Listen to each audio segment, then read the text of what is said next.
between the buildings, necessitating thermal underwear, plentiful fleece, and jackets zipped to the collars. Maggie Dawes, who considered herself a free spirit consumed by wanderlust, had always loved the idea of a New York Christmas, albeit in a look-how-pretty postcard kind of way. In reality, like a lot of New Yorkers, she did her best to avoid Midtown during the holidays. Instead, she either stayed close to her home in Chelsea or, more commonly, fled to warmer climes.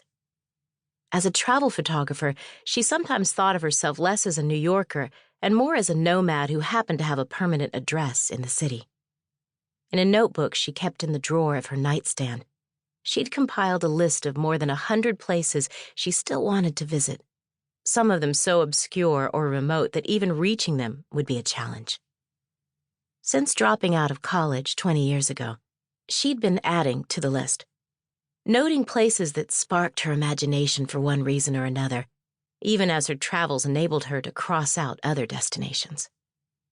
With a camera slung over her shoulder, she'd visited every continent, more than 82 countries, and 43 of the 50 states.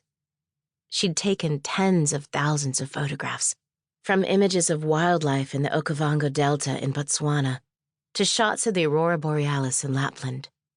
There were photographs taken as she'd hiked the Inca Trail, others from the Skeleton Coast in Namibia, still more among the ruins of Timbuktu. 12 years ago, she'd learned to scuba dive and had spent 10 days documenting marine life in Rasha Ampat.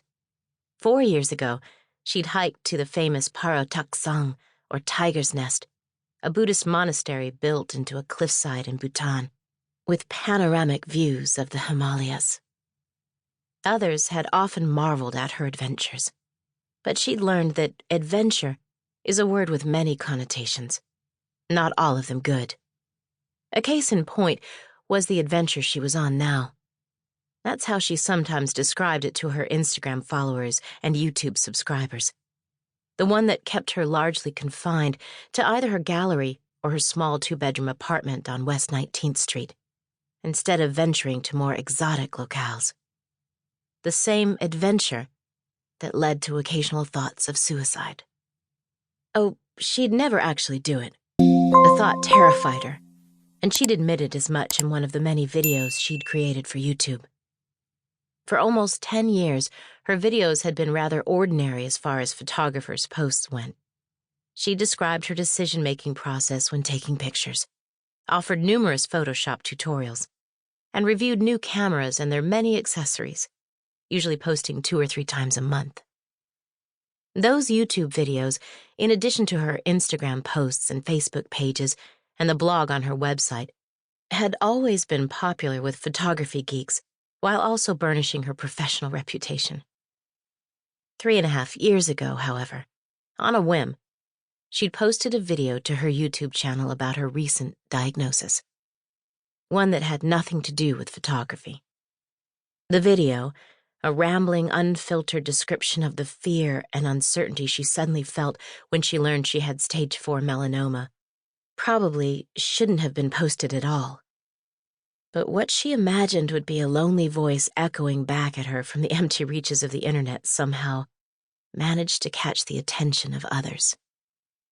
She wasn't sure why or how, but that video, of all the ones she'd ever posted, had attracted a trickle, then a steady stream, and finally a deluge of views, comments, questions, and upvotes from people who had never heard of her or her work as a photographer.